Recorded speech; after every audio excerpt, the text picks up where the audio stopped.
ملک چلے گا پیار و محبت سے چلے گا، امن و امان سے چلے گا، ایک دوسرے کے ہمدردی سے چلے گا، قتل و غارت گری سے نہیں چلے گا۔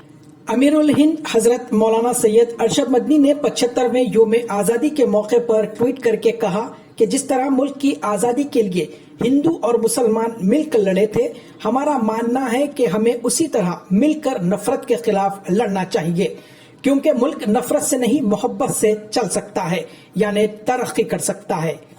آج جو نفرت پائی جاتی ہے، ملک کی آزادی اور تقسیم کے وقت بھی نفرت ایسی نہیں تھی۔ نفرت ہو رہی ہے، اور جن کے ہاتھ میں اقتدار ہے اس کی زبان پر تالے پڑے ہوئے، کوئی اس نفرت کے خلاف نہیں بولتا۔ جمعیت العلماء ہند کے صدر مولانا سید ارشد مدنی نے اپنے سلسلے وار ٹویٹ میں فرقہ پرستوں سے سوال کیا، بتاؤ تم نے ملک کی آزادی کے لیے کیا کیا، جبکہ تمہاری ماں نے تمہیں اس وقت جنم بھی نہیں دیا تھا، تمہیں کیا معلوم آزادی کیا ہوتی ہے۔ انہوں نے مزید کہا کہ تم نے صرف نفرت کی ہے، جبکہ ہم نے قربانیاں دی ہے اور جیلوں میں زندگی گزاری ہے۔ ہم نے اس ملک کی آزادی کے لیے قربانیاں دی ہیں، ہمارے بزرگوں نے اپنے سر سے کفن باندھ کر ملک کی آزادی، ہمیں اس ملک سے محبت ہے۔ جو فرقہ پرستی کو پھیلاتا ہے وہ ملک کا دشمن ہے۔ ہندی زبان میں کیے گئے ایک اور ٹویٹ میں مولانا نے بی جے پی زیر قیادت مودی حکومت کی جانب اشارہ کرتے ہوئے کہا کہ آج چین ہماری سرزمین پر قبضہ کیے ہوئے ہے، لیکن آپ باتوں کے سوا کچھ نہیں کر سکتے۔ آپ نے جس طرح کی سیاست اختیار کی ہے اس سے ملک تباہ ہو جائے گا۔